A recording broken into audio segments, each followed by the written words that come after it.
A state trooper found the town intact, but lifeless. Every clock stopped at 3:17 a.m. Every door unlocked. Every mirror turned toward the wall. The forest around the town showed signs of compression. Trees bent inward, soil pressed flat in long, wide paths, as if something enormous had moved through slowly and stayed. Graywick was erased from maps soon after.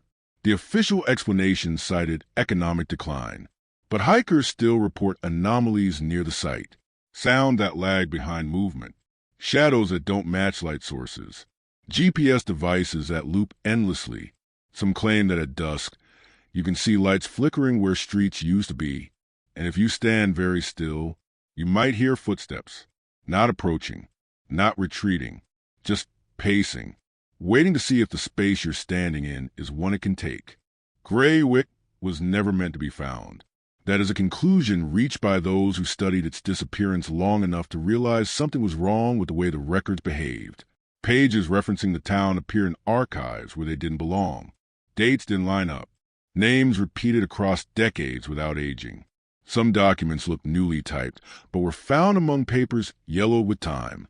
It was as if Graywick resisted being remembered properly. And yet, for a while it existed. The town sat in a shallow valley surrounded by forests on all sides, the kind of forest that felt older than language. The trees were tall but irregular, grown too close together, their roots breaking the ground in strange, looping patterns. No one could say exactly when the forest began. Maps disagreed. Surveyors' lines bent around it as if avoiding something. Graywick itself was small and tightly packed. Houses were built closer than necessary, porches nearly touching, windows angled toward one another like neighbors listening through walls.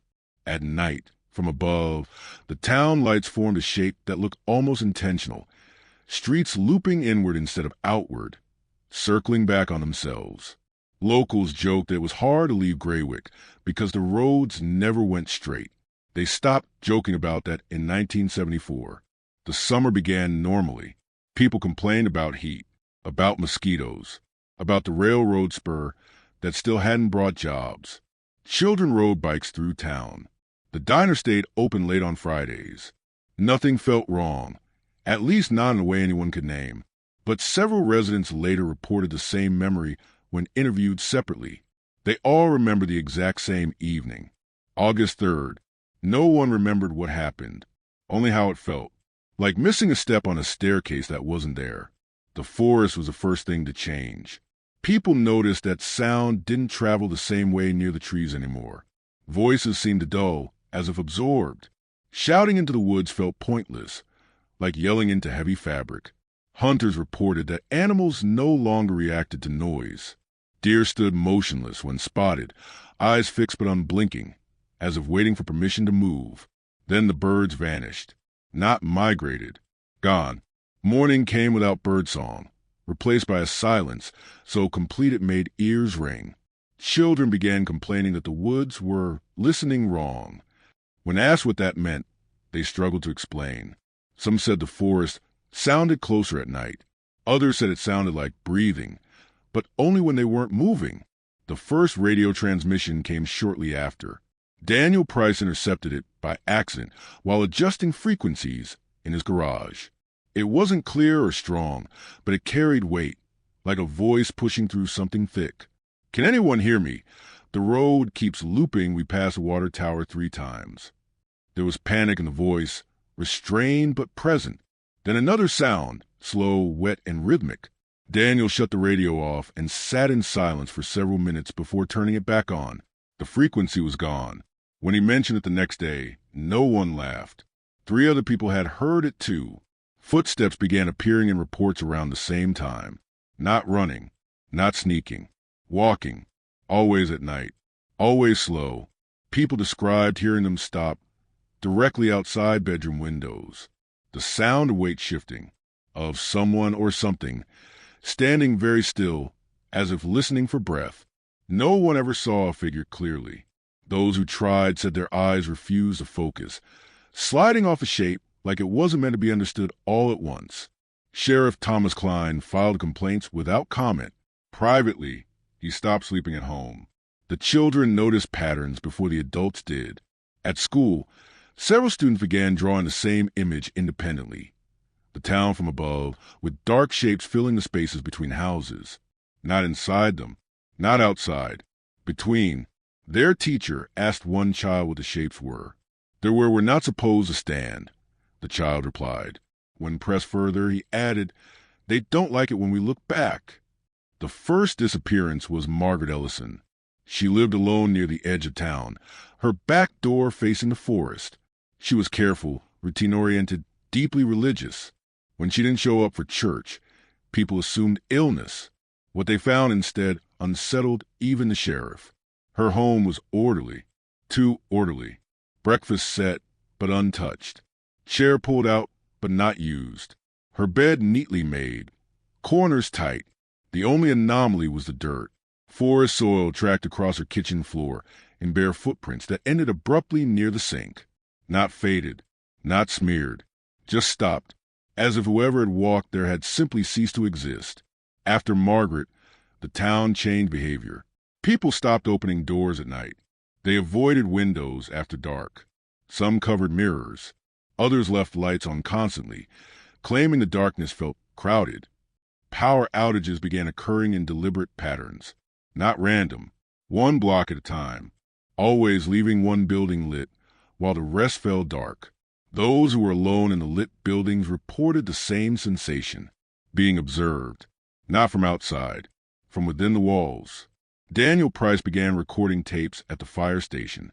At first, they were methodical, dates, times, observations.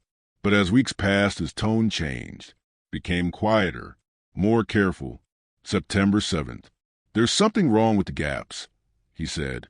The spaces between sounds, between steps, between thoughts.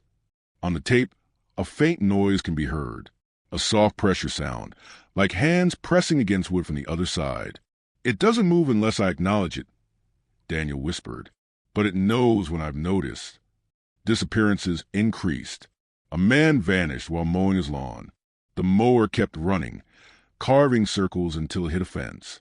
A teenager disappeared from her bedroom. Her window was locked from the inside. A family of 4 vanished overnight. All beds made, dishes clean, toothbrushes dry. No blood, no struggle, just subtraction. And always the forest nearby, unchanged, unmoving, waiting. By mid-September, people began dreaming the same dream. They stood at the edge of the woods, facing the town. Their homes looked smaller, closer together, as if being gently compressed. Behind them was something vast and patient. In the dream, no one ever turned around. Everyone woke up knowing exactly why. The church meeting was the breaking point. 26 people gathered under flickering lights, speaking in whispers. They discussed leaving, but no one could agree on when or how. Roads had become unreliable. People swore they drove for hours only to end up back where they started. When the knocking began, it was gentle, then persistent. Hands pressed against stained glass, distorting faces that were almost familiar but wrong in subtle ways. Too still, too many. The knocking stopped only when everyone lay flat on the floor. No one spoke for several minutes afterward. Some never spoke again. Daniel's final tape is difficult to listen to. His voice is hoarse, exhausted. They're not hunting us, he says. They're practicing being us. There's a sound behind him, wood creaking under slow pressure. The town is learning how to exist without people, he continues. And we're the mistakes it's removing. A pause. If anyone hears this, don't come looking. It notices patterns. The tape ends with a soft, wet sound, like breath close to a microphone. On October 20th, Graywick was empty. A state trooper found the town intact, but lifeless. Every clock stopped at 3:17 a.m. Every door unlocked. Every mirror turned toward the wall. The forest around the town showed signs of compression. Trees bent inward, soil pressed flat in long, wide paths, as if something enormous had moved through slowly and stayed. Graywick was erased from maps soon after. The official explanation cited economic decline, but hikers still report anomalies near the site, sound that lagged behind movement, shadows that don't match light sources, GPS devices that loop endlessly.